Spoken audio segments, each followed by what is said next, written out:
नमस्कार साथियों, Suryanagari unique law classes के यूट्यूब चैनल पर मैं डॉक्टर उर्मिला राठी आपका हार्दिक स्वागत और अभिनंदन करती हूँ।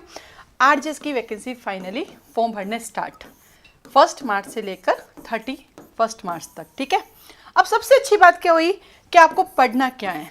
तो पहली बात करते हैं हम, वही 45 सीट्स ही आई हमारे यहाँ पे 45 सीट्स। मैंने आपको देखो मेरा पुराना वीडियो देख लो, मैंने उसमें बोला भी था कि मार्च तक फॉर्म आ जाएंगे। ठीक है, तो फॉर्म आ गए फाइनली आपके। अब जो सबसे खतरनाक चीज़ है क्या इसमें, ये देखो, पहले तो दोनों लॉ पढ़ने हैं, न्यू भी पढ़ना है और ओल्ड भी पढ़ना है। चलो पहला आपका टेंशन खत्म कि न्यू और ओल्ड दोनों पढ़ने, ये तो ठीक है। बट इसके साथ ही साथ बहुत सारे नए वाले लॉज जोड़ दिए और नए लॉ आ गए। देखिए क्या क्या मैं पढ़ती हूँ। पेपर 1 जो है हमारा सीपीसी है, उसके अंदर कॉन्स्टिट्यूशन है हमारे पास, फिर आता है भारतीय साक्ष्य अधिनियम है, इंडियन एविडेंस एक्ट भी है, लिमिटेशन एक्ट भी है, एसआरए भी है, ट्रांसफर ऑफ प्रॉपर्टी एक्ट भी है, इंटरप्रिटेशन भी है, रेंट कंट्रोल भी है। अब इसके साथ हिंदू लॉ जोड़ दिया फिर से। अब हिंदू लॉ यानी आरजेएस वाले हर बार सिलेबस चेंज करते ही करते हैं।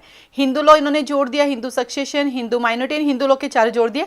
राजस्थान कोर्ट फीस एक्ट वापस जोड़ दिया इन्होंने, राजस्थान लैंड रेवेन्यू एक्ट वापस जोड़ दिया, पार्टनरशिप एक्ट वापस जोड़ दिया, सेल ऑफ गुड्स एक्ट भी इन्होंने वापस जोड़ दिया, रजिस्ट्रेशन एक्ट भी वापस जोड़ दिया और मुस्लिम लॉ भी इन्होंने वापस जोड़ दिया फाइनली।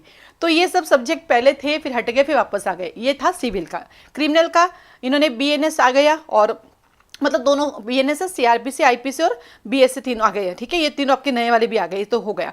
फिर जेजे एक्ट है आपके पास, ओके। फिर एनआई एक्ट है, एनआई एक्ट का इस बार चैप्टर नहीं है, पूरा एनआई एक्ट डाल दिया इन्होंने। फिर आपके पास पोक्सो एक्ट भी है, फिर डोमेस्टिक वायलेंस एक्ट भी है, इंडिसेंट भी है, और क्या बोलते हैं आपके पास वर्क प्लेस भी है। ठीक है, अब नया क्या आया, राजस्थान एक्साइज एक्ट आ गया, और नया क्या आया इसमें, आईटी एक्ट आ गया।